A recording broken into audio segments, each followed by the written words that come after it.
Marina hurried through the crowded streets, the roar of car engines and indignant honks washing over her ears in waves. The city was alive and frantic, each passing stranger immersed in their own thoughts. She felt that same electric hum in her veins, a sensation that never quite let her rest. She remembered glimpses of childhood nights, lying on the grass outside her grandparents' home, staring at a sky so rich with stars that it felt like a giant tapestry. Now, with the haze of city light pollution, the stars seemed elusive, a memory rather than a constant comfort.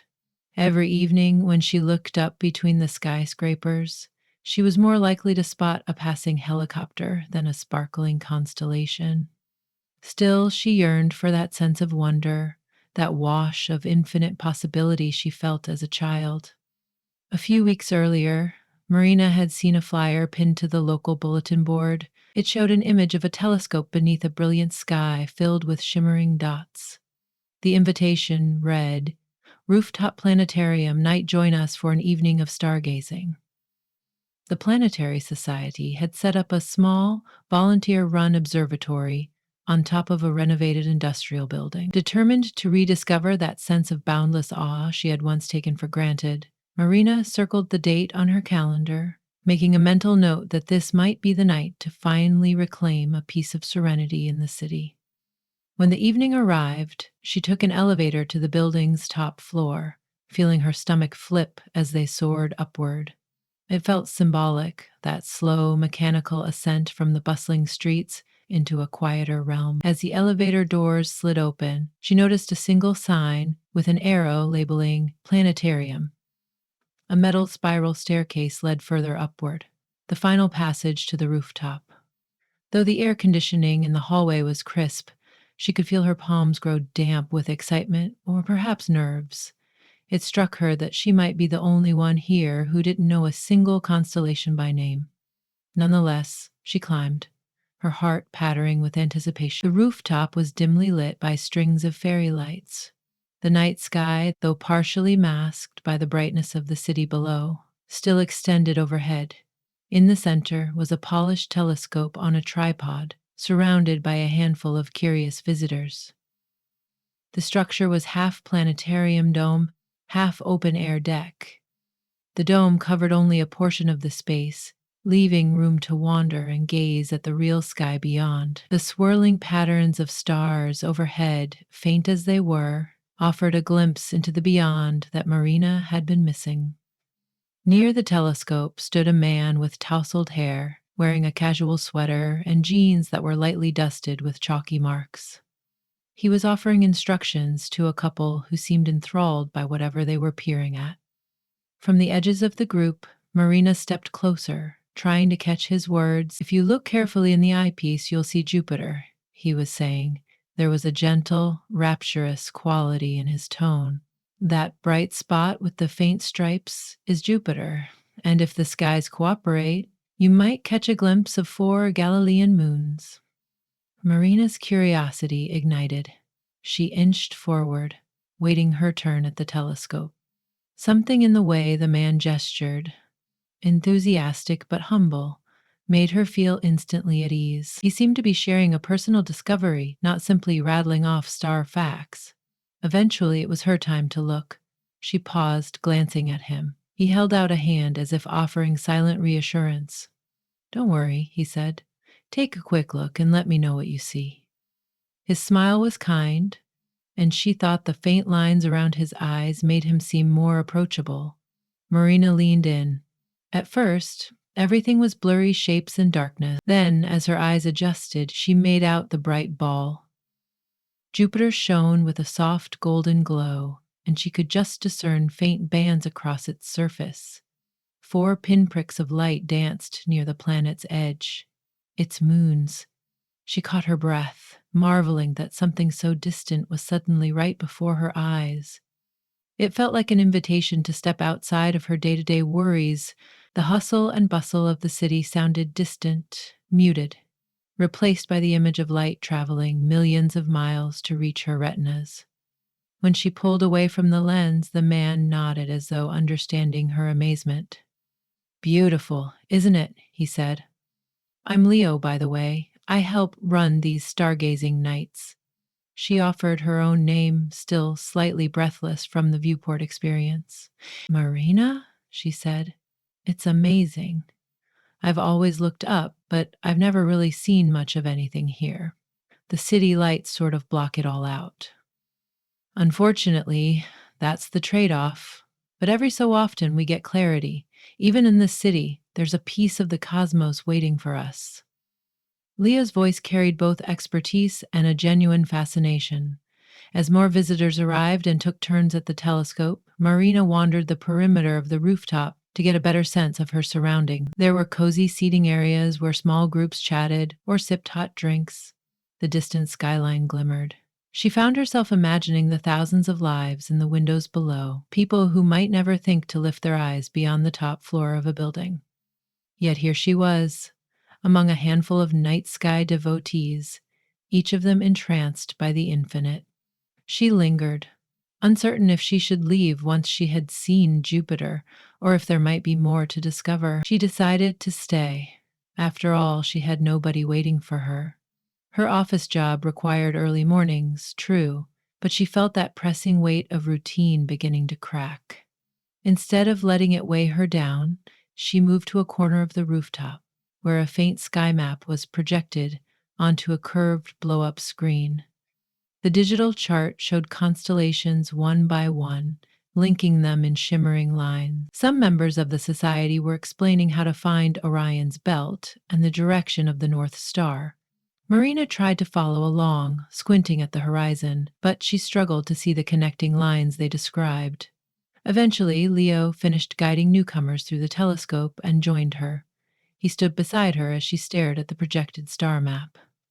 "It's a lot to take in," he said with a friendly grin. "Once you learn to spot one constellation, the rest starts to make more sense. It's like forming puzzle pieces in the sky." She smiled back, feeling a little self-conscious. "I was trying to see Orion, but I'm more lost than found." An amused twinkle lit his eyes.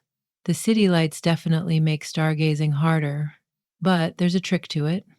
Orion has one of the brightest stars in the night sky, called Betelgeuse, so it's easier to find than some others. Pardon me." He gently guided her to the edge of the rooftop, where a small gap in the lighting offered a darker patch of sky. "Now tilt your head," he pointed, "and look for 3 stars in a row. They're kind of diagonal in orientation." She followed his instructions, scanning the inky patch. Gradually, she noticed 3 tiny twinkling dots aligned across the sky. She gasped softly. "That's it?" "That's Orion's belt," Leo confirmed. "And the bright star just above it, that's Betelgeuse. The one below, that's Rigel." He leaned in close, excitedly tracing invisible lines up above. "Once you spot the belt, the rest of Orion is easier to figure out, though with the light pollution it might not be perfectly visible." Memories of her childhood nights came flooding back. The wide open fields, the hush of the countryside. She used to sneak out with her cousins, draping blankets over the grass and naming constellations they barely knew. It had felt like a magical rite of passage, a secret communion with the skies.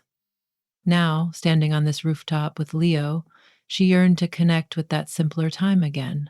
Tentatively, she said, "I grew up outside of the city. We had a big yard, and every evening I'd see so many stars. Coming here, I forgot how revitalizing it can be." Leo's face brightened, as though he recognized a kindred spirit. "Same here," he replied. "I moved to the city for college, but I used to live in a smaller town. My grandfather was an amateur astronomer. He taught me everything he knew. Ever since, I've wanted to share that passion with people." They fell into a companionable silence, gazing at faint stars and letting the night air fill the pauses. In the distance, a siren wailed. Cars whirred past, but up here, those sounds were softened by the height. Music drifted from a nearby rooftop bar, muted enough to lend a melodic undertone to their evening. Marina felt alive, yet strangely tranquil. In time, more guests departed. Some stayed behind, grouping together to chat or take pictures of the skyline. Leo walked over to the telescope again and motioned for Marina to join him. Let me see if I can align it on Saturn, he offered, fiddling with knobs. It should be visible tonight, though it's always best a bit later. Marina stepped closer, watching his hands move deftly around the instrument. How many nights a week do you do this? She ventured. A small laugh escaped him. Officially, twice a month. Unofficially, I'm up here any chance I get. The city's rush can be overwhelming, but something about stargazing reminds me to breathe. We might be racing from place to place, but above our heads, there's an entire endless universe. He glanced at her, expression momentarily vulnerable. It's comforting somehow, knowing how big everything is. She felt a shared beat of their hearts in his words. You're right, she said softly. I've been so caught up in daily routines. I used to dream wildly, be a writer, travel the world. But then you get a job, pay rent, navigate subway delays. The stars get lost in all that. There was something disarming about the way he listened. Even though they were strangers, her confession came naturally, as though the cosmic backdrop cast a less judgmental light on her words. Leo adjusted the telescope again, then peeked through the lens. I believe Saturn's in view. He stepped aside, motioning for her to look. Have a peek. Marina placed her eye to the viewfinder. Another radiant orb came into crisp focus, this time with noticeable rings around its circumference. It took her breath away. She marveled at the geometry, how profoundly foreign and beautiful it was, suspended in the darkness. She had read about Saturn countless times in science classes, but seeing it in person felt mystical. She straightened, goosebumps prickling her arms. That's incredible, she admitted. It really looks like a tiny cosmic jewel. He nodded. It never gets old. Every time I see Saturn, it's like seeing it for the first time. As the night deepened, the glow from surrounding skyscrapers gradually dimmed, window by window, giving them a clearer view of the heavens. The planetarium event's official schedule had ended, and volunteers were cleaning up. Yet Leo seemed in no hurry to leave, and Marina found she wasn't either. A breeze flirted around them, bringing with it the faint smell of coffee from an adjacent rooftop cafe. Ah, the atmosphere felt like an invitation to linger. They shifted to a small wooden bench with a blanket thrown over its back. From here, they could see both the open dome and the city lights, as if bridging two worlds. She asked him about his first time stargazing. He told her it was with his grandfather's ancient telescope, aiming it at the full moon. I was probably 10, Leo recounted, smile tinged with nostalgia. We were in my grandparents' backyard. I remember how bright the moon's surface looked. I saw the craters and told my grandfather it looked like Swiss cheese. He laughed and said that was exactly how he described it as a kid. Marina joined in his laughter, imagining that scene. Sounds like a wonderful memory. Yeah, he said, gaze turning wistful. Unfortunately, my grandfather passed away not too long after, but I like to think his spirit lives on every time I look through a telescope. Maybe that's silly. It's not silly at all. It's beautiful. Marina held his eyes for a moment, wondering at the warmth that spread through her chest. She reached a hand out and lightly touched his arm. We all weave our regrets and hopes among the stars, I suppose. They fell into a hush as a hush settled on the rooftop. Only the soft city sounds accompanied them. A stray laugh echoed from somewhere below. The planetarium staff had begun to shut off the overhead projections, but no one disturbed the two seated on the bench. Eventually, Leo turned his face up to the sky. See that faint line of stars? He pointed near the horizon. That's a smudge of the Milky Way, or at least the faintest suggestion of it. If we ever get a true blackout in the city, you'd see it arc across the whole sky. Growing up, you could see it every night in my hometown.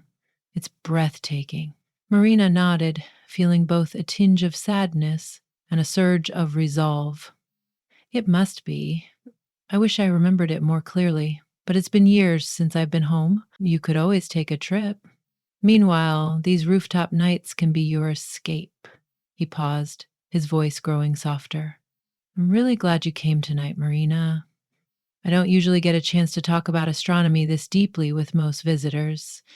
They come, look for a few minutes, and leave. But you clearly have some stardust in your soul. Her cheeks heated at the compliment. Was that just a friendly remark or something else? The breeze now felt cooler, and she drew the blanket off the bench to drape over her shoulders. Thank you, she said. Likewise, it's like we're from different backgrounds, but the same fascination draws us in. Leo stretched his arms, rolling his shoulders as though to shake off the late evening chill. Ever think of picking up a small telescope for your own place? You could do miniature stargazing sessions from your fire escape, she laughed.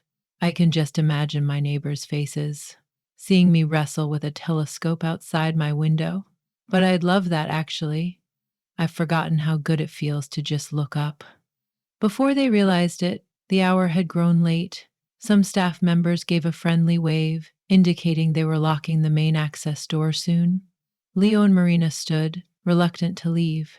As he helped fold the telescope's legs, Leo glanced her way. If you want to keep exploring the night sky, would you like to come back next week? I can show you some deeper sky objects, like the Andromeda Galaxy, or maybe a few star clusters. She lifted the blanket from her shoulders, returning it to the bench. I'd love that, she said sincerely. You've already shown me so much tonight, but I'm definitely hungry for more. The words left her lips before she realized they could carry multiple meanings. She tried not to cling to that subtle tension and instead let it rest softly between them. As they walked back toward the spiral staircase, the hush of the empty rooftop made each footstep resonate. The fairy lights still swayed in the gentle wind. Marina felt an odd pang of longing, wanting more time. Her day's stress had dissolved, replaced by an unexpected spark of possibility. Even though it had begun as a simple desire to stargaze, the night had led her here, to this rooftop discovery, this new connection. Leo accompanied her down the steps, and they rode the elevator in a companionable quiet. Outside, the streets were calmer than earlier, though still awake in that unique city way. Neon signs glowed, and the occasional taxi whooshed by. They paused at the building's entrance, as if standing at the threshold of two separate worlds, one ephemeral, one everyday. Marina cracked a shy smile. Thank you for everything tonight. I almost skipped it because I was tired. I'm glad I didn't. He dipped his head in agreement. Me too. After a moment, he took out his phone. Would you mind if I got your number? So I can text you the updates for the next stargazing date.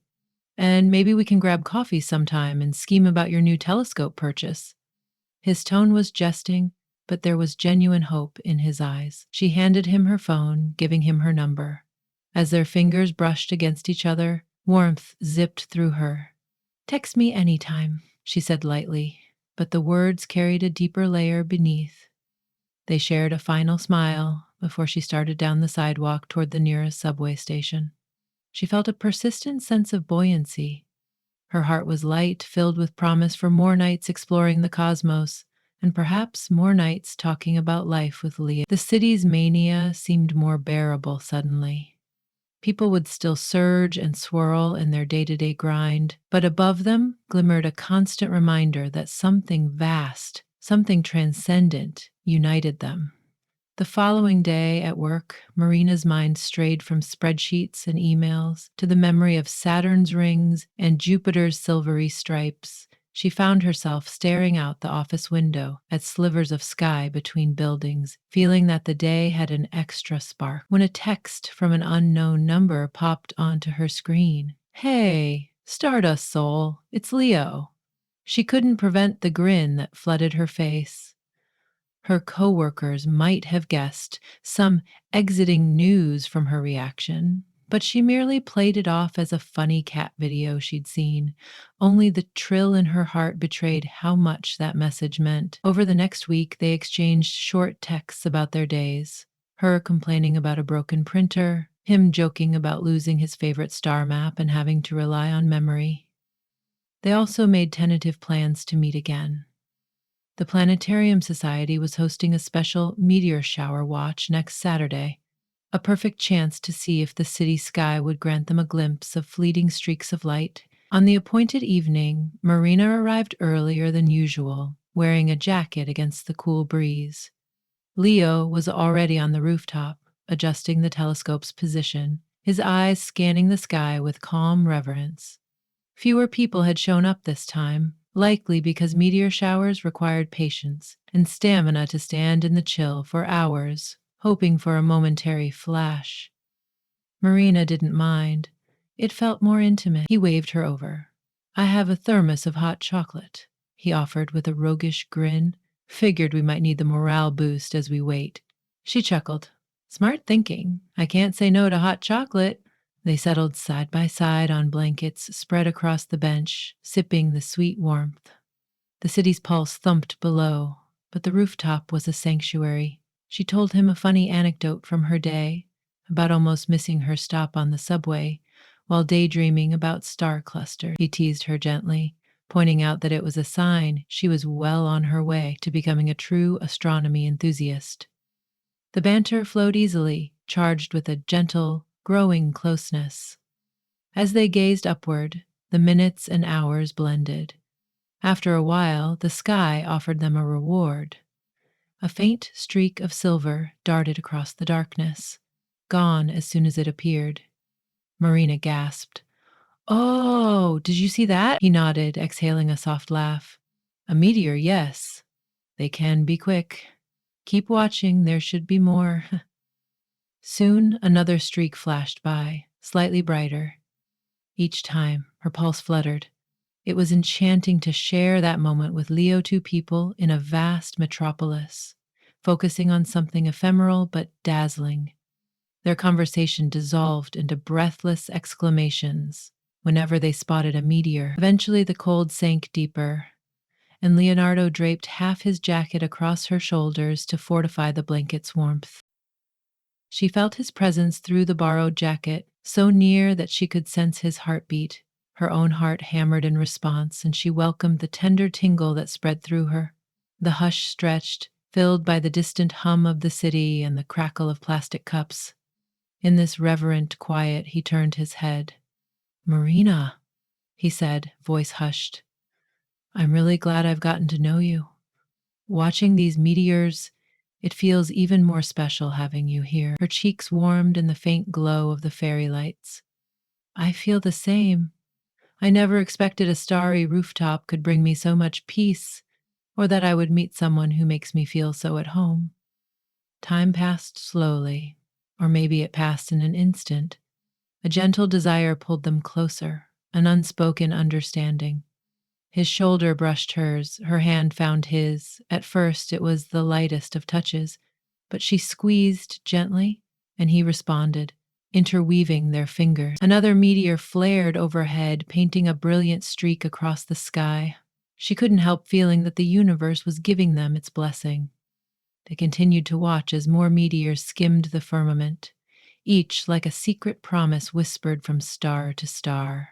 Resting her head against his shoulder, she closed her eyes a moment, trusting the warmth of his presence. In the corner of her mind, she remembered her grandmother's whispered lullabies about the night sky. She thought her grandparents would be happy for her, seeing her find comfort and hope in the stars again. Eventually, it was time to descend the stairs. Their hands remained linked as they packed up the telescope. This time she helped fold it carefully, learning the procedure with earnest curiosity. He teased her that next time she could be the one demonstrating to newcomers. The idea thrilled her more than she expected. When they stepped into the elevator, an uncomplicated sense of closeness enveloped them. No big confessions, no forced declarations, just a gentle, budding feeling. She could still taste the sweet residue of hot chocolate on her lips, as if the night had branded her with a memory to savor. Down in the lobby, they faced each other, the fluorescent lighting a harsh contrast to the starlit rooftop. Yet even here, in the artificial glow, that spark remained. Leo cleared his throat, looking a bit sheepish. "Feel like grabbing a late-night snack? There's a diner a couple blocks away that stays open all night. They make decent waffles. Her eyes brightened at the prospect. I'd love to. I'm suddenly starving. They parted the building's doors and stepped onto the sidewalk. Pedestrians scattered here and there. The city was quieter at this hour. Its energy softened as people retired for the night. During the walk to the diner, he told her about a favorite stargazing spot upstate they might someday visit. She described her old family home and how, on a clear night, the Milky Way formed a luminous arch overhead. Take me there one day, he joked, and she gave a heartfelt nod, the idea twinkling with promise. At the diner, the smell of grease and coffee lent an oddly comforting note. They claimed a booth by a window. She found herself distracted by the sight of his relaxed smile, the way conversation flowed. It was a different world entirely from the rooftop, but the sense of connection was just as strong, maybe stronger, now that they had come down to earth. After finishing their midnight waffles, she sensed a shared reluctance to bring the night to a close. Outside, the lampposts radiated a gentle glow across the sidewalk. Eventually, he walked her to a nearby taxi stand. As the vehicle approached, they lingered a moment. He hesitated, searching her eyes. In that pause, she could feel a flutter, half anticipation, half surety. Slowly, he leaned forward, touching his lips to hers in a delicate brush, a kiss as light as a meteor streak. Her pulse soared, and she kissed him back, heat suffusing her cheeks. When they broke apart, the night air felt sweeter, the city lights softer. Without words, they both smiled, an unspoken agreement that this was just the beginning. Then she slipped into the taxi, giving him a small wave through the window before the car pulled away. Her heart thrummed wildly, as if it had expanded to hold starlight, meteor fire, and a new, inescapable sense of hope. On the ride home, she pressed a hand to her lips, the memory of his kiss still fresh. Outside, the skyscrapers glided past, midnight neon and late shift silhouettes etched against the glass. Yet even with the city swirling around, she felt intimately close to the cosmos. In her mind's eye danced Jupiter's stripes, Saturn's rings, Orion's belt, and a rush of shooting stars. She thought of Leo's gentle enthusiasm, his laugh, and the glimmer in his eyes. That night, long after she slipped into bed, sleep was slow to come. Snug beneath her blankets, she couldn't stop replaying those shimmering minutes when the meteors fell overhead. Everything about the night, his warm hand in hers, the hush of the rooftop, the faint silhouette of Orion, played on repeat in her thoughts. She felt a comforting sensation that she could only call cosmic resonance, the recognition that everything was connected. Despite the city's perpetual hum, she drifted off to dreams of brilliant galaxies and the glow of promise, certain that the stars guiding her heart had only just begun to shine.